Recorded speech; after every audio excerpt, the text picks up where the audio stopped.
Welcome to Silver Lining for Learning, episode 230. I'm joined by my co-host, Punya Mishra from Arizona State University, Lydia Kao from University of Toronto, and Kurt Bonk from Indiana University. And I am so excited today to have an episode on work by a couple of my colleagues. I've known Professor Nicole Mills at Harvard for some time. She will introduce herself and give her background, but we've collaborated on a number of innovative projects related to language learning. And I'm an advisor to the company of Arnaud Dressen, Wanda VR, which does really innovative work originally in immersive learning and now in immersive learning and in AI. And I'm meeting Hannah today for the first time, but it's not everybody that gets to be a postdoc at both Harvard and MIT at the same time. So that's pretty wonderful experience to be starting with. But this whole topic of what it's like to have an AI as a learning partner and support is very, very new. And people are trying to figure it out, and having research on it in the early stages is vital. So I think this will be a really interesting conversation. Nicole, because all of this sort of revolves around your work, why don't you start, and then Arnaud, and then Hannah, and then I'll ask a question. Okay, and then you'd like us to introduce ourselves, right, Chris? Yes, yes. Okay, so, well, and again, thank you so much for having us. This is really exciting to be part of this, this podcast and to chat with you today. I am the Joint Director of Language Programs in the Department of Romance Languages and Literatures at Harvard, and I teach a course on technology-enhanced language learning in the Harvard Graduate School of Education. I teach courses in French and language pedagogy. In fact, I train all of our new instructors that come into our department every year in Spanish, French, Italian, and Portuguese.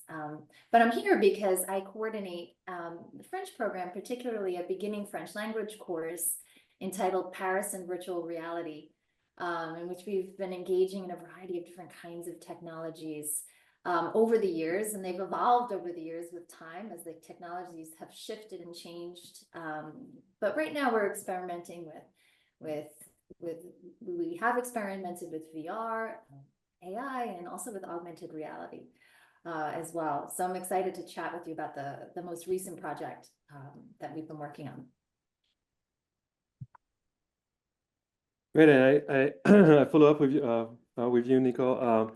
My name is Arnaud Dressen. I'm the CEO of and founder of Wanda, which is a learning platform dedicated to a new form of interactive learning and immersive learning.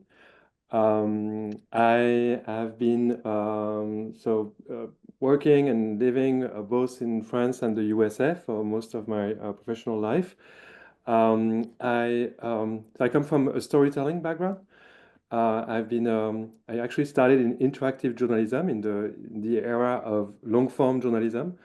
One of my first projects was an interactive role-playing game for a French national newspaper called Journée to the End of Cours.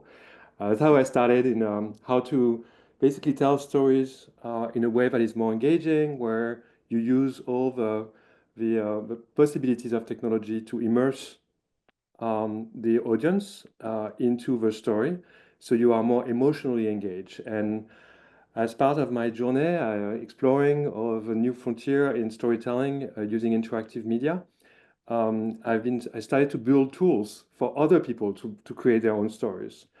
And my goal has always been what I find fascinating in stories is in how authentic they can be, and to get that authenticity, for me, it has always been about like, how can you make the tools so people who have the stories to tell can do it with the least intermediary possible, so the story feels authentic. And so that's what I've been doing for now about 20 years. Wanda is an 8-year-old company. It's now dedicated to learning and teaching, and with the goal to augment practice and augment how we can infuse story-driven content into the learning experience of higher education and lifelong professional development. And very happy to be here to present the latest we've been doing with Nicole. We've been working, I think, pretty much, I mean, since we did the MIT Accelerator program back in 2017, when I think we met through Russ Gant. And since then, we've been working together with Nicole on so many different, I mean, I think on at least 5 big iterations of the platform, from 360 videos to like more like in like 3D rooms, like multiplayer, to AI now, and even on the augmented AI experience. I think we are now at the 3rd iteration with you, Nicole, and so it's very excited to show the latest. We've been working together as part of the Silver Learning episode, and thank you for hosting us, Chris, and Kurt, and Punya. Very glad to be here. Hi, Anna. and Hannah. I'm really excited to be here, so thanks for having me as well. I'm a developmentalist by training, so I study social and cognitive development. So I study how kids think and learn about the social world, which is slightly different, although I've also done some work looking at how kids think about robots as moral recipients of behavior and fairness and this sort of thing. So in general, I've been interested and excited about anthropomorphizing technology for a while.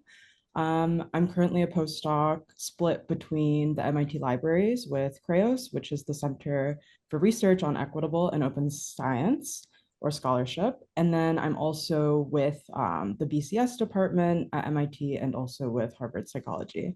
And I happened to get involved in this project because last year I was working with the Digital Scholarship Group at Harvard Libraries.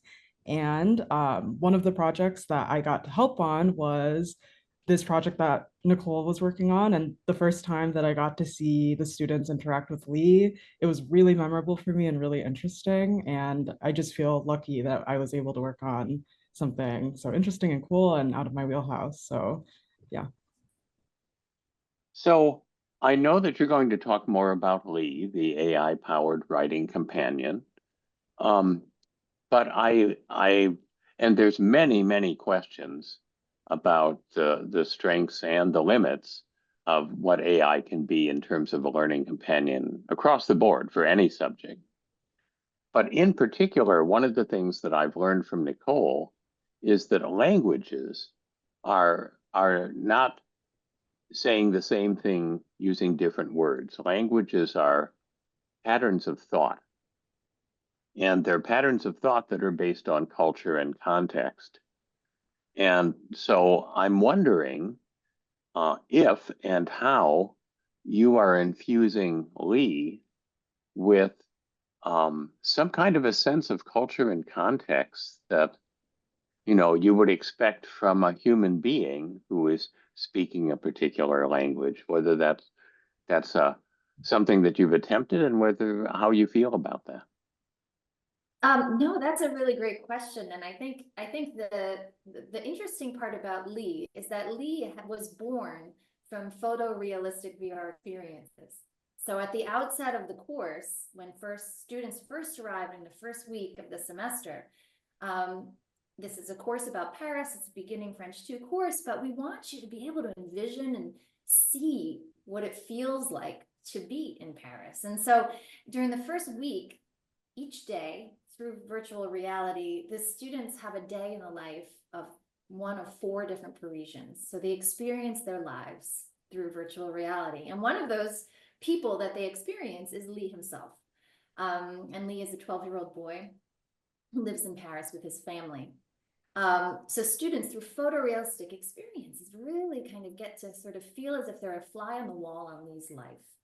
And we have the students do all different kinds of observations and conversations in class about his life, about perspectives, about practices, things that they might see in his living space and the interactions that he has with his family. And so that's how we start the course.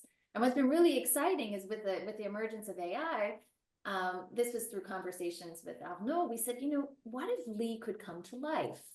And what if Lee, after the students experience his life in VR, what if he could chat with them? So we actually reached out to Lee and we said, hey, Lee, can can you write a description of your life, of the footage, so rewatch that footage again and write about your life in VR. And that served as prompting for Lee to come to life. Lee was also involved in the design of his own chatbot. So we really wanted Lee to have a really strong presence in his own design. So we were kind of leveraging sort of that cultural foundation that was laid by the virtual reality, and then extending it later to his chatbot, who, as a surprise, in the visualization lab, we asked the students, if you could ask Lee a question, what would that question be? And so they think about those questions, and as a surprise, he pops up on the screen and they can spontaneously chat with him. So that was very important to me, that there was this opportunity to first sort of experience his life and the cultural foundation surrounding that, and then to spontaneously interact with him later. But at the same time, creating a distance, so he's not a photorealistic version of himself. He's sort of a caricaturized version of himself. I wanted to make sure there was a clear distinction between Lee in the sort of photorealistic documentary and then Lee as the chatbot himself. Arnaud, can you tell us a bit about the back end that makes this possible, Yeah. the kinds of tools that are involved? Yeah. As Nicole was alluding to, I mean, we started with this character that had not only like a physical appearance in the 360 photo and video content that was produced, and it's actually a real character. He actually really is not a fictional one. He actually is I mean, now he's 16 years old, but so he had this appearance. He has this very particular voice of a French young, 12-year-old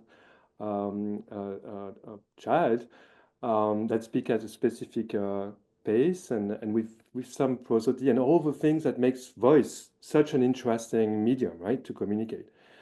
And so for that project, and when we started with Nicole, we were experimenting with some of the different voice synthesis tools that were available out there. We actually ended up choosing one of what is called 11 Labs that is now integrated fully in the platform, and that allowed us to clone and recreate Lee's voice, so it really feels like it's Lee talking. And we ended up actually having very interesting results very easily, which was, so we took 2 minutes of audio recording from the videos, and boom, we had Lee's voice with some kind of grain that was taken, like audio grain from the video. So it even feels less synthetic than usual, synthetic voice. So you can hear a little bit of background noise, like he's actually talking from but also the voice, the rhythm, the accent. So actually Lee can speak both French, but he cannot, when he speaks English, he also has this kind of fancy, like a fancy French accent of a young kid, and he speaks very slowly. And I think the voice was a key component in kind of creating this continuity of the experience from the original pre-scripted video footage to the interactive conversational experience with Lee.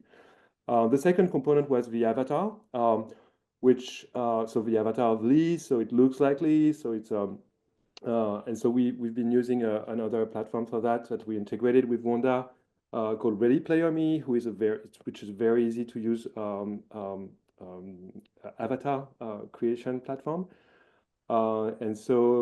And then we added some animation to the character. So the character actually has some body language, and that actually is kind of pre-scripted and called by the LLM. So we've been using at the time we started with GPT 3.5, so 2 years ago when we started doing the first experiments, and and so now we're using GPT-4 as a backend.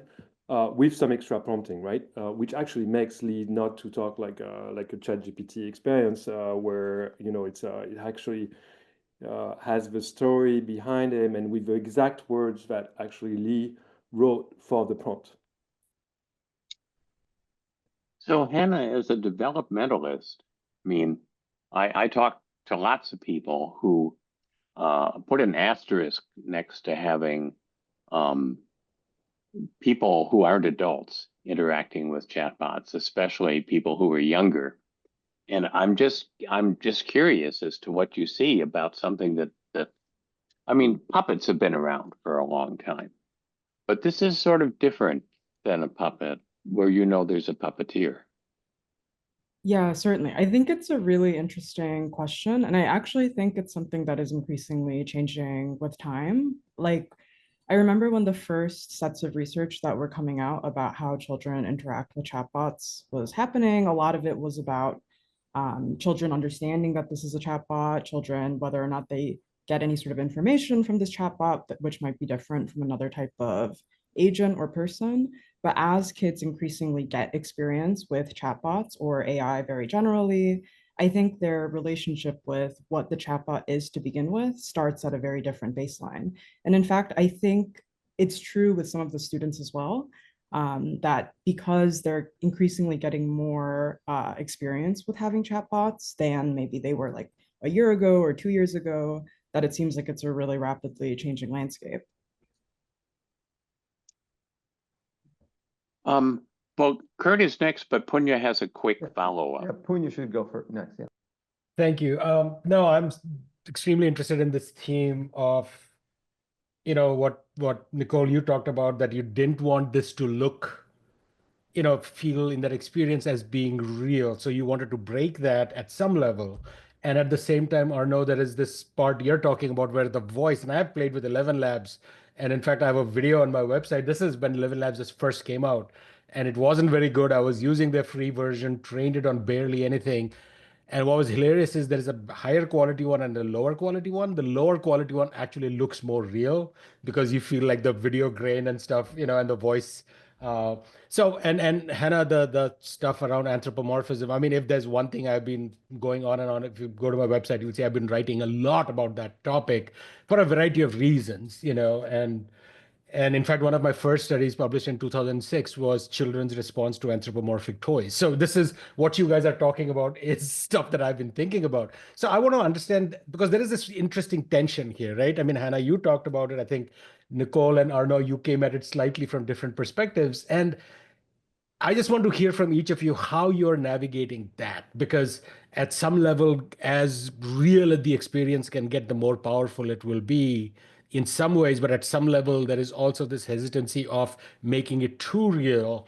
And then, like, what kind of, I don't even know what the right words are. There is some kind of an ethical line that seems to exist somewhere there.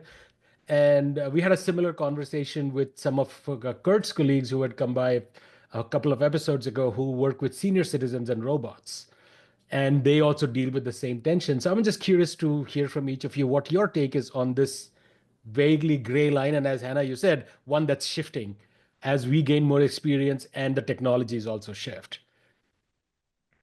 Anybody go ahead, Nicole. Oh, no, so Punya, from my perspective, it's a very important ethical decision that was made, I think, explicitly, that Lee is a real human.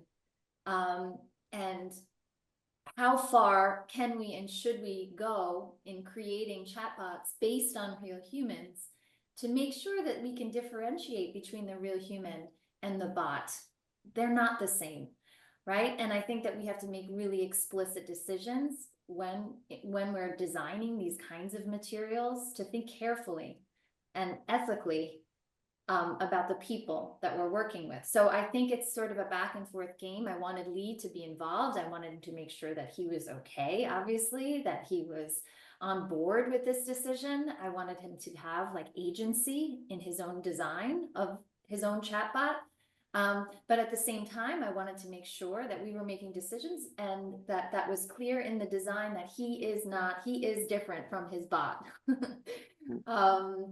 So it's as you say, it is this sort of balancing game. I want to provide students with context. I want to immerse them in cultural context. I want them to simulate, but I also want them to differentiate. So thank you, Nicole, because that's an angle I actually didn't catch on, or you said it, but I didn't catch on, which is that there is also a real person who is being replicated. So there is an ethical component there as well. So thank you for teasing that. That's a really good one. Arnaud, Hannah, anybody? Yeah. Yeah, well, I mean, I mean, I agree, and it's very important not to fall into the uncanny valley as well of the thing. So I would take it from a different angle also. This ethical part of differentiating humans from, like AI characters, and then there's a kind of emotional, like efficacy part of the question, because as of today, even though you can create like super realistic, like avatars and there's this uncanny valley feeling that is still happening, and it actually goes very much against the learning experience, right? Because as soon as you start to feel it's fake, I mean, you don't engage in the same way, and you keep like looking for the very small details that actually are not working and that your brain cannot process. And so the idea of using like a simplified avatar look and feel was I think it works great, and our brain forgets about all the details because it's simplified, like you would be immersed into a comic book, for example. And so that I think works great. For the voice though, it's true that we found that actually having a voice that is not a robotic voice actually, I mean, was a must-have, because if the voice was to sound robotic, you would not have the same emotional engagement. So we found it, in the end, we ended up with a mix of like realism with the voice, with like a more like a simplified version, and that create the difference with the real human character in a way that is very, very obvious for everyone. Yeah. That is so interesting because and this is kind of funny, right? I mean, that an AI simulation of a human actually sometimes feel less realistic than a cartoon. A stick figure can come across emotionally very grounded, while you do the ultimate 3D rendering and your brain will keep seeing that little glitch and focus on that. And I find that uncanny valley thing super fascinating. Hannah, your take on these ideas? Well, I think one thing that is really interesting, and in particular about the research that kind of came out of this project in terms of the evaluation, is a lot of research, I think, has historically found that anthropomorphism seems like a really important aspect of these types of AI chatbots and learning from them and connecting from them. But I think in this project in particular, it seemed like the thing that was important for students was the enjoyment really broadly. So it seemed like it mattered whether or not they enjoyed the experience more than whether or not they anthropomorphized Lee. And I think one of the things that could be taken from this as a piece of interest is, depending on what the AI or the chatbot is used for as a tool, like if it's a tool within or embedded within a classroom where there's many other things that are happening, maybe it's more important for it to be like a fun and exciting component of learning as opposed to anything else. There's I recently talked to some researchers at PBS who have been beginning to integrate some more like socio-emotional learning type of games on their own websites that are specifically designed for children. And they're beginning to use chatbots and or virtual characters to do that. And I would wonder, in that sort of setting, when it's much more of a direct relationship or a direct type of thing that you're trying to teach to the children, if anthropomorphism matters more in a case like that. But I think it's a really interesting question. And in terms of the ethical pieces, I feel like I don't I don't have too much to say about No, that. that's okay. I just find it fascinating. In fact, I'll just say one quick comment. Like, there was a recent study out which looked at that use of these large language models, and between last year and this year, the shift has been the largest use now is in the companionship and therapy space. And so these models are entering into this gray area. And I honestly don't know where, like, part of me is very anxious about it because we already see the impact of social media and so on, but part of me is also interested from sort of the psychological and the scientific research kind of point of view. But thank you. I know Kurt's been waiting very patiently, so Kurt, on to you. Well, as a former accountant and CPA, I am a writer. Sumerians invented writing 4,500 years ago.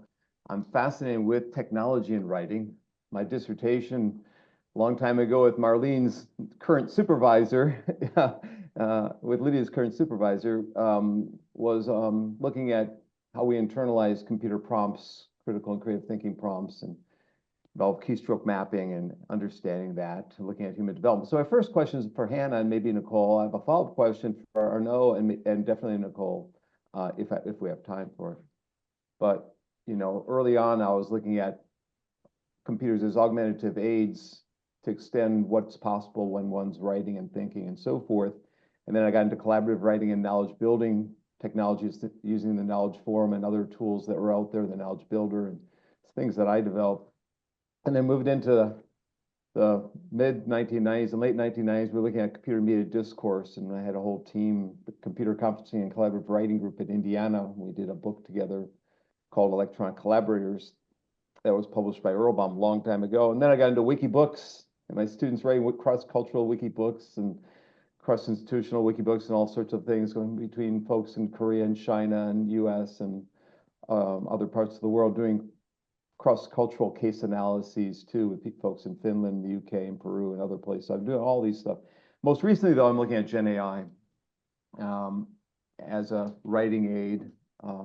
We've been interviewing YouTubers who teach languages online as one of our studies. Real fascinating work there. So back when I first started, I was in human development, Hannah. I majored at Wisconsin in human development and human learning. Ed tech was my minor. And you could look at human development over time, of course, within session, of course, within individuals, of course, across grades. And microgenetic analysis enabled us to look at growth within short bursts of time. I'm curious now, decades later, Anna, what kind of measures are you using to look at human development? You know, what kinds of things can you enlighten us to? What are new and emerging tools and techniques and instruments that have come out that the listeners who are also postdocs who are currently graduate students might learn from and maybe start reading about and utilizing in their dissertations and their early career research? So maybe Nicole would have an extension of that, but we'll start with Hannah. It's a really great question, and I think also a history of science-minded one, which I'm always a big fan of.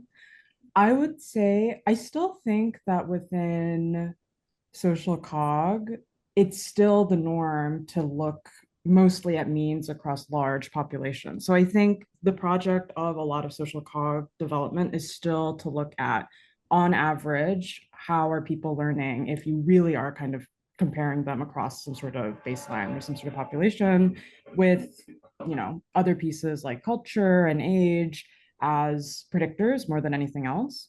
Although in the past, I don't know exactly, but I've recently been seeing certainly a lot more focus on individual variation, like particular people's relationships with technology before they've used any sort of tools and what that predicts, particular things like, you know, your relationship with the people that you're interacting with and whether or not that predicts any differences. So I think it's increasingly more common to be looking at individual differences, but for the most part, I still think that it is a lot of pooling means.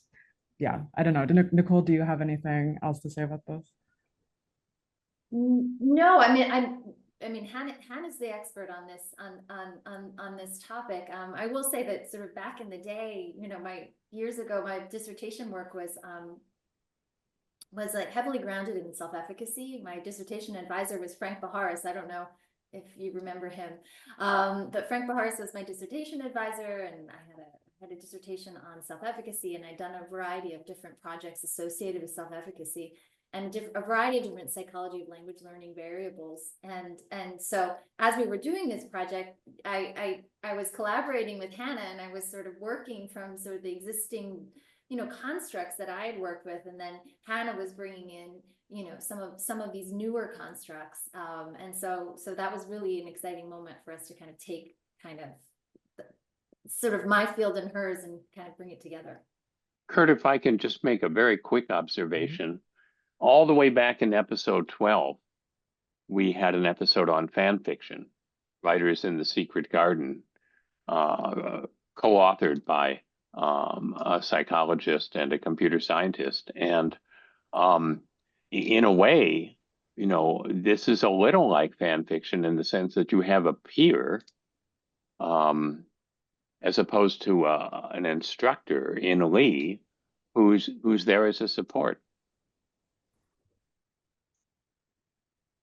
So I'll Kurt, jump back to back you. in. Yep, thanks, Chris. That was a great episode. All our listeners, viewers need to go back to episode 12.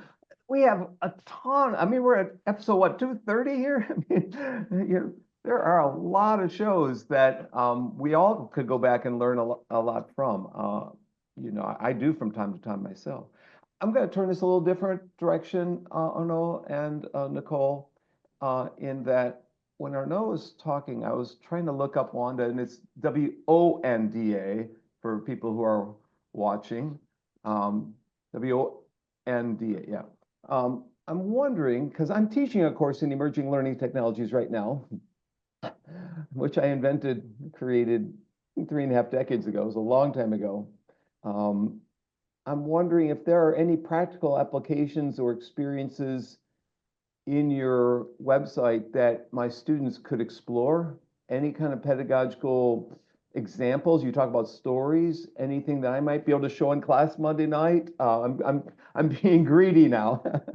Can you tell me something that I might be able to take away and start my class with on Monday night and get people talking and thinking and so forth?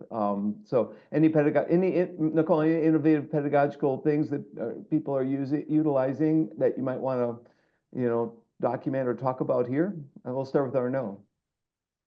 Yes, well, there are indeed quite a few. I mean, there has been about 10,000 different simulations created with Wanda so far.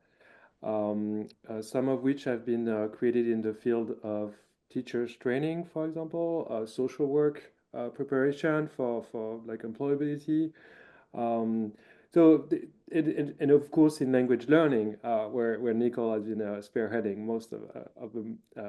I would say, I mean, there are, I think, 2 case studies on our website about what we've been doing with together with Nicole. I would say what the most interesting ones are the ones where the students are actually involved in the creation of a chatbot, right? So as a future teacher, for example, and in the University of Sheffield, I've been doing this as well. So as a future teacher, you can go into very creative exercises of creating your own student, right? As like creating the persona of the students you're going to be interacting with, but then also the teacher and the parents, and then you start creating like a mini game, right? That you can pull up very quickly in a matter of hours, not months, right? So in a few workshops, you start working on those design scenario, and I think that there's those type of activities for me as the most advanced, but also because I mean, and it's really about building your own learning experience as a student and as a future, and in this case, a future teacher. I think it's a great one. My TA, Hoi Zhang, will want to hear this because she's looking to build a chatbot for her final project, and so I will have her explore. Nicole, do you want to add to that? And I think Chris has a comment. Yeah, no, I just wanted to mention that. So the project, I did Arnaud and I collaborated on a project in the course where the students writing served as the design of the chatbot. And it was linked to sort of the simulation in the course, because after the students experience, through VR, the lives of different Parisians, they actually have to write and craft the story of their own Parisian. Right? So there's a simulation in the course, is a collective storyline, and they're writing in memoirs throughout the semester from the perspective of these characters. And so Arnaud reached out and he said, hey, I have this platform, I want to experiment, what can we do together? And I said, well, we do this project at the end, every year, at the end of the semester, where there's a murder mystery. So one of the characters is murdered in this sort of surrealist scene. And it's at the Centre Pompidou at this modern art museum in Paris, and there's like this red high-heeled shoe and a sneaker and all these kind of crazy scenario, and a mention of a surrealist painting in the prompt, and the students all have to imagine who did it, like what happened, who did it, which of the people in the class or in the simulation did it. And we have always done it in a more traditional format where the students post on, you know, the social media platforms so everyone can see the stories, and then we do a trial in class, right, where they role play. This year, what we did with Arnaud was we used the students' compositions as prompting, and we asked the students to create their own avatars of their own characters at the end of the semester. We used their compositions, and again, we used the surprise factor. Arnaud's team had created sort of a replication, a redesign of the Centre Pompidou gallery. And all of the characters were placed in the gallery space. And then the students had chosen the three who they perceived as the three most guilty, and they were placed in the gallery space, and the students in the visualization lab were able to chat and interrogate those characters. And they said, because, I mean, we used their compositions and their alibis and their prompting, you know, and they said the craziest things. I mean, we didn't even know what the characters were going to say. The students were on edge, so excited to see their characters come to life after a whole semester of inhabiting this storyline. And that was really exciting. That's fun. one of those wow experiences, you know, just like a top 10 teaching experience that you mark down. You say, will this ever happen again in my class? Hannah, before we go to Hannah, you've been smiling a few times. You have anything to add to it? I don't want to be rude and Oh, no.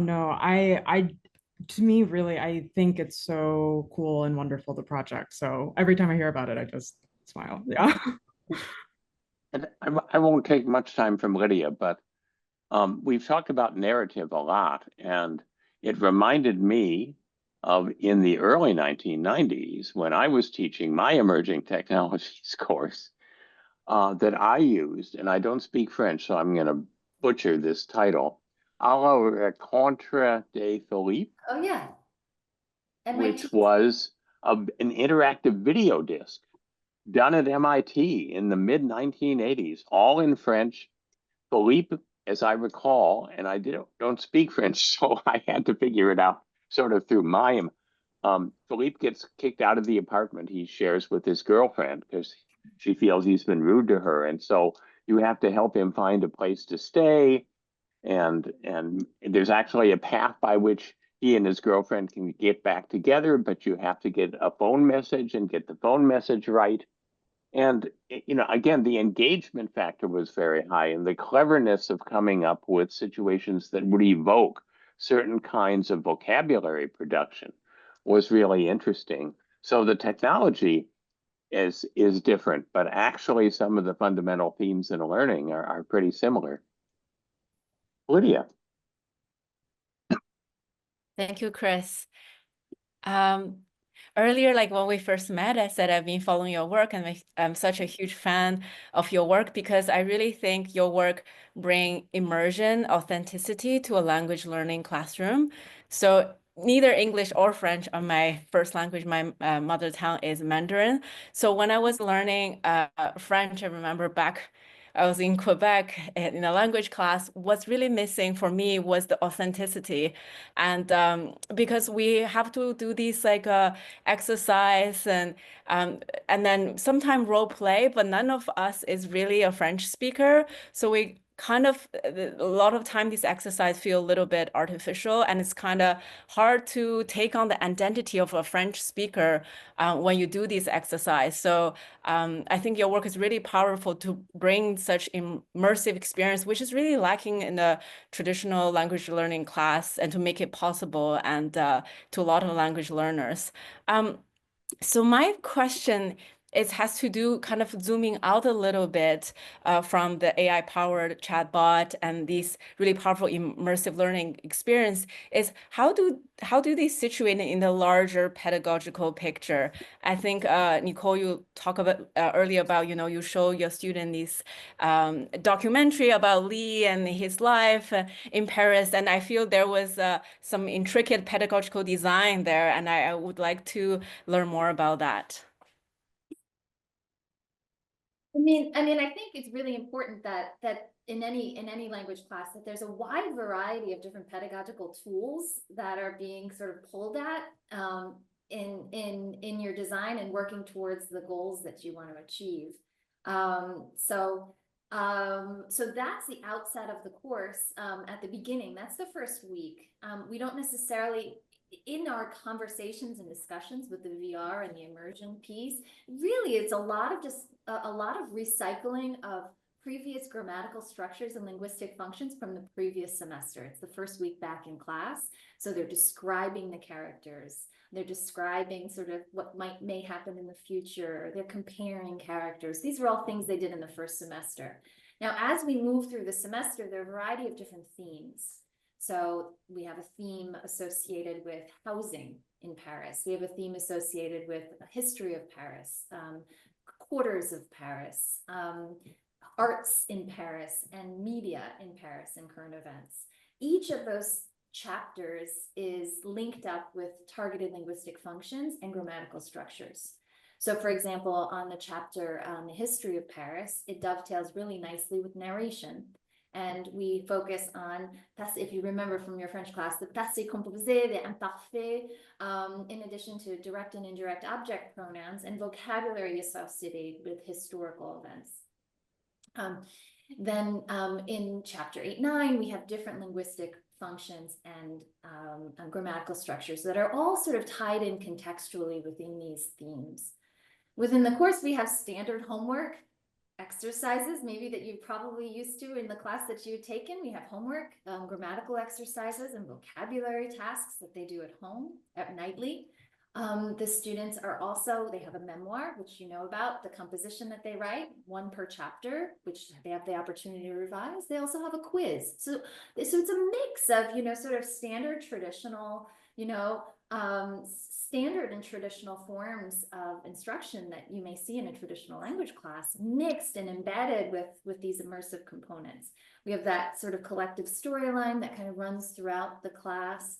At the end of each chapter, we also have a VR immersion paired with a conversation with a native Parisian. So each student sort of at the end of each chapter, for example, on the quarters of Paris, the students through VR visit various quarters of Paris with various conversational prompts, grammatical structures embedded within those prompts, linguistic functions from the chapter embedded, and then they have to have a conversation with the Parisian about that VR experience. The idea being like, what do you see in that footage that maybe I don't see? And then they're using kind of the structures and the language from the class and the vocabulary they're learning to engage with a native speaker. So it's this back and forth between a variety of different things. We're using VR, we use AI to sort of enhance the experience in the AI writing support platform that we're using, but we're also using traditional quiz, traditional grammar exercises, and those traditional interactive experiences that you might have in a language class. I really appreciate what you said because like I feel it's easy to talk when it comes to pedagogy in a binary way. Well, either it's the traditional way or it's like this innovative way. But in fact, the best way is when you orchestrate these different pedagogies together. If it's all about immersion, the student might miss out opportunity to develop, having like good grammar and these. So it's good to have this intentional learning exercise, but you interweave them with the other these more contextual situated kind of learning. So I feel like this orchestration of different pedagogies is what makes learning really powerful here. I'll jump in with a question since you pulled back, Lydia, that again goes beyond the specifics of Lee.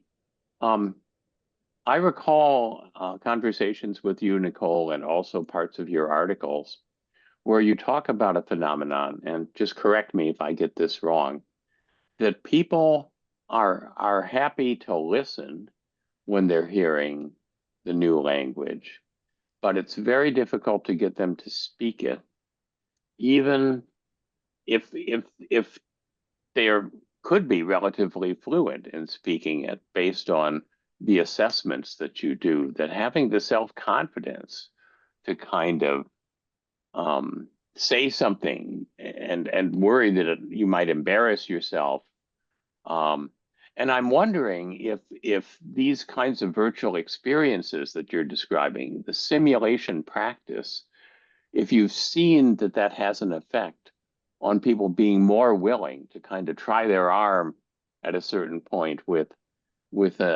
speaking French.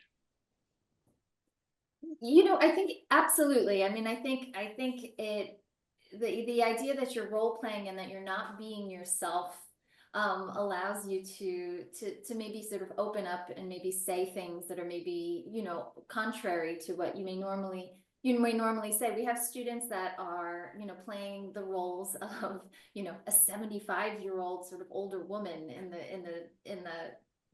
the simulation. We have people that are playing roles of, you know, somebody from a different gender. They're from completely different backgrounds and spaces. And what's interesting about that is that it kind of frees them a little bit.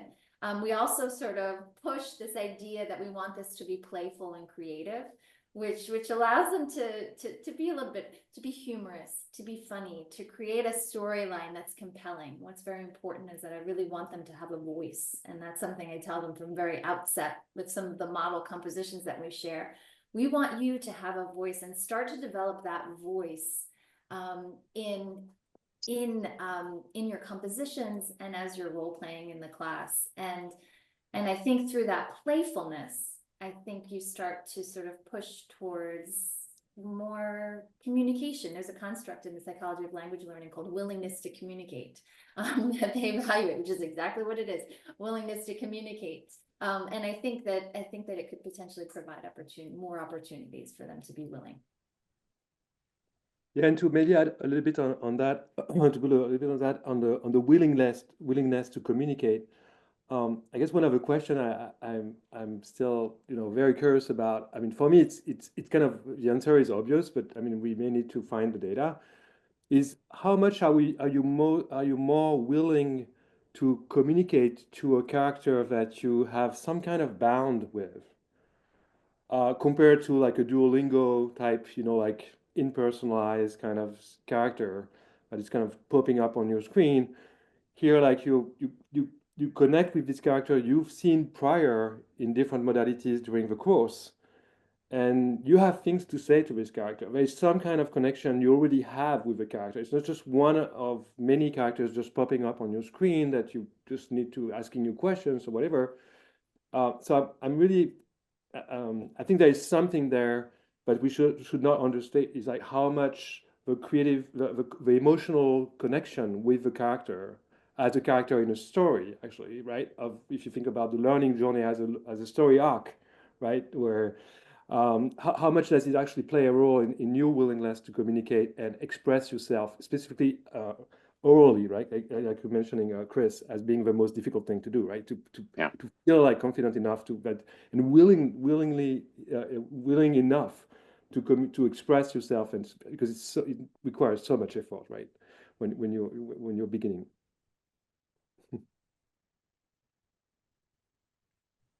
So Lydia, I saw a comment from you that you had a comment. Was that already done, or did you still have something to add? It's already done. Okay, good. I didn't want to, if there was something in the flow. I'm going to take a slightly different direction, but it's actually related to, I think, Chris, what just said.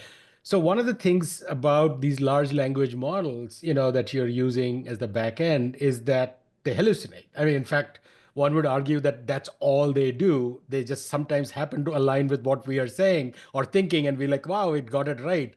So we should be more surprised by the fact that it gets it right that often than with the fact that, you know, sometimes it gets it wrong. So one of the things, you know, so I'm teaching a class this semester on human creativity, you know, and AI. And part of it is that if we see it as a partner, then the hallucination is actually a strength, not a weakness. Because in a creative partner, you want somebody who's a little off, you know, who's, you know, had a shot before coming into the meeting, and, you know, is you know, sparking all kinds of weird ideas, and then you build out. That's why we all work with you, Punya. Thank you, sir. You know. And I've been doing some really fun experiments with, like, I create these typographical designs and I have Claude give sort of a poetry written by the design. And then we go back and forth and haggle over the poem. And it's awesome fun, right? So here's the point I was trying to make here. I tend to digress, so pardon me for that. Is that for what you are doing with language learning, that aspect that large language models are, they're always, the responses are always have this variability, is actually a massive strength the way I see it. Because that's what you want from an interlocutor, that it's not going to be the scripted response that I say something and you're always going to say the same thing back, which is what sort of more algorithmic models do. And you try to build, networks so that, it's fakes, dialogue. While here you can actually have a sort of, you can give it personality. You can say crack, every once in a while, say something strange or, whatever, use metaphorical language. And I think that's a real superpower that this technology have for what you are using it. So I'm just curious to hear from each of you what you think about that as adding to the verisimilitude of the interactions. Well, I mean, I think the process of second language acquisition is both a cognitive and a social process. And so what we've seen in the past, in previous textbook exercises that have been designed pre-generative AI is they would have a prompt, someone would speak a prompt, and then the student would record their voice, right? And then maybe they would have a variety of different pre-recorded prompts, and the student would have some sort of reaction that would be recorded. But what's missing from that is exactly what you're saying, is that spontaneous communication. And that's what we learned back in the day when behaviorist approaches to language learning were in the heyday, the audiolingual approaches. And I don't know if you've ever experienced them, but there were a lot of drills and there were a lot of memorizations of dialogues that you would have to recite, kind of like a parrot.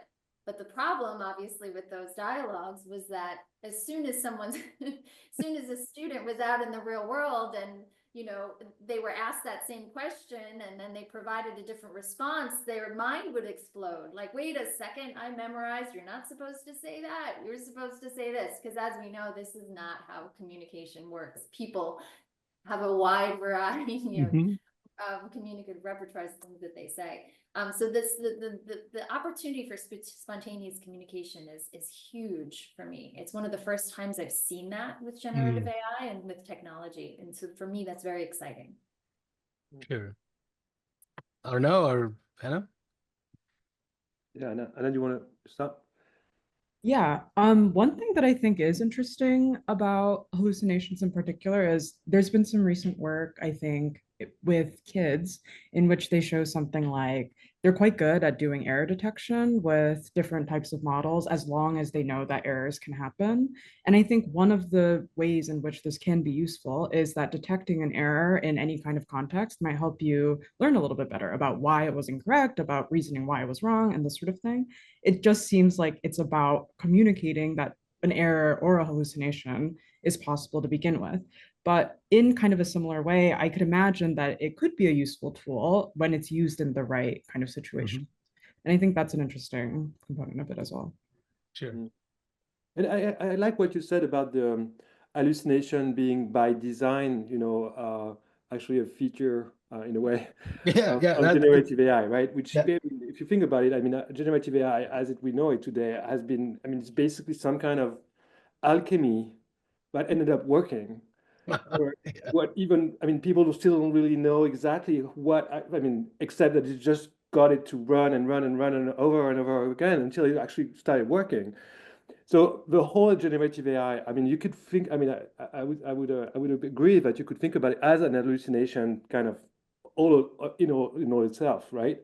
That is happening all the time. And it hallucinates and it's creating this kind of weird connection, a little bit like our brain actually hallucinates about reality all the time, right? So the frontier between hallucinating and not hallucinating, I mean, is very thin for AI models, as much as someone could argue is with our brain, between hallucinating and not hallucinating.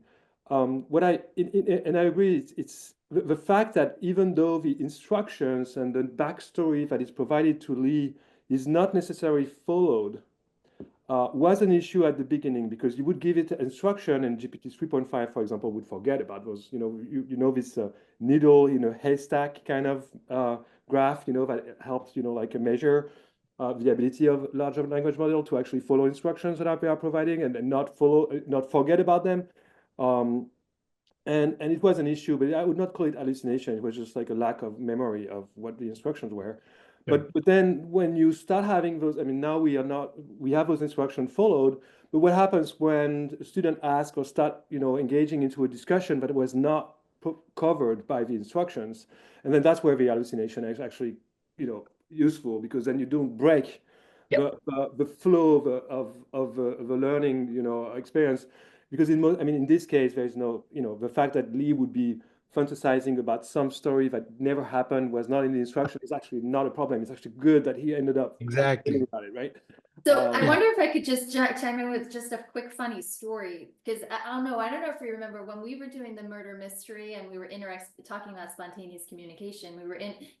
Arnaud was interacting, and it was a recording of this interaction with with one of the suspects, and he accused the suspect of the murder. He said, "I think that you did it." And she got very animated and said, "I can't believe that you would say such a thing," and, very upset and very angry. And then afterwards, I think he just wanted to move on to the next suspect. And he said, "Okay, anyway, thank you." And she came back and she said, "Wait, what? Are you kidding me? You just accused me of murder and now you're ending the conversation?" I mean, and so it was hysterical. Yeah. He Yeah. had no idea that would have happened. And this animated bot just said the most funny, spontaneous thing.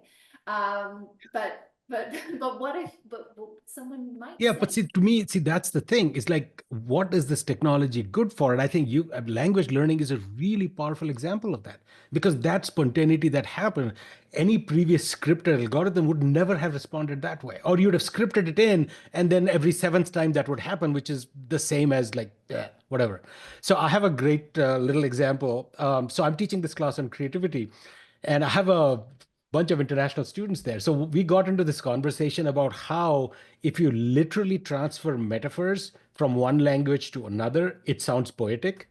So for instance, in Hindi, which is the language, one of the languages I speak from India, to wink is called aankh marna, which literally, if you translate to English, means to hit your eye.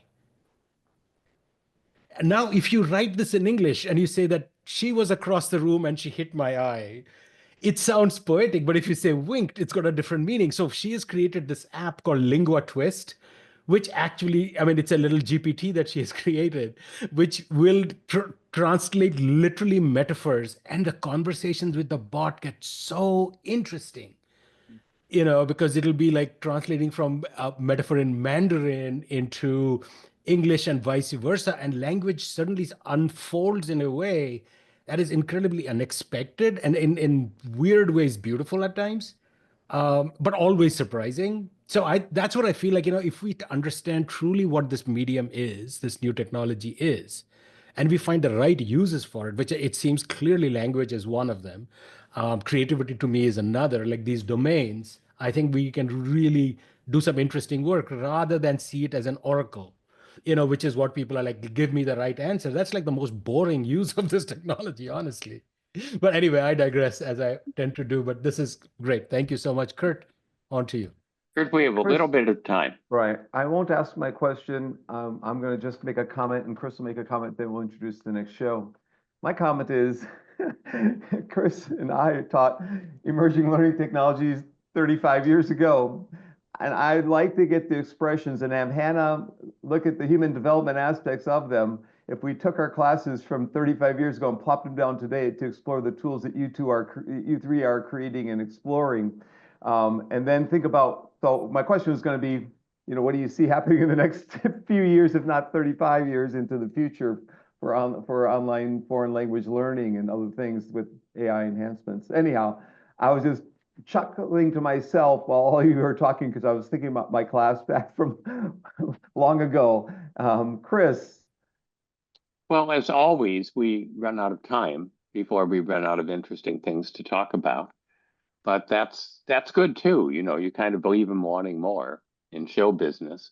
So thank you for just a wonderful episode.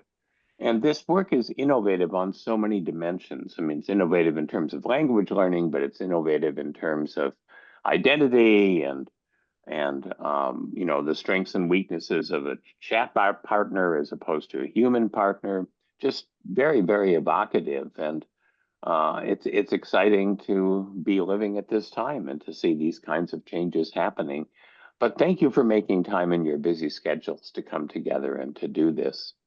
And Kurt's going to introduce our show a week from now. Any of you have a quick 15-second comment before I do that?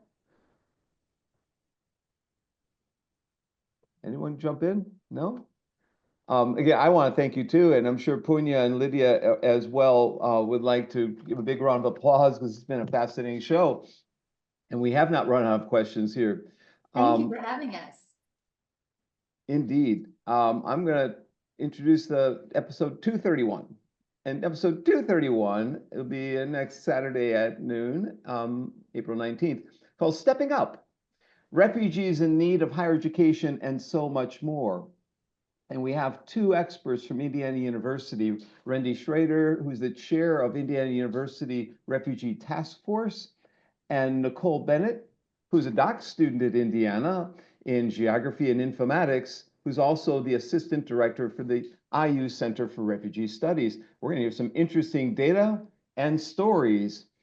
So come join us then. We'll have the following week off for AERA conference, and we'll have another refugee episode the week after that. So welcome, everyone.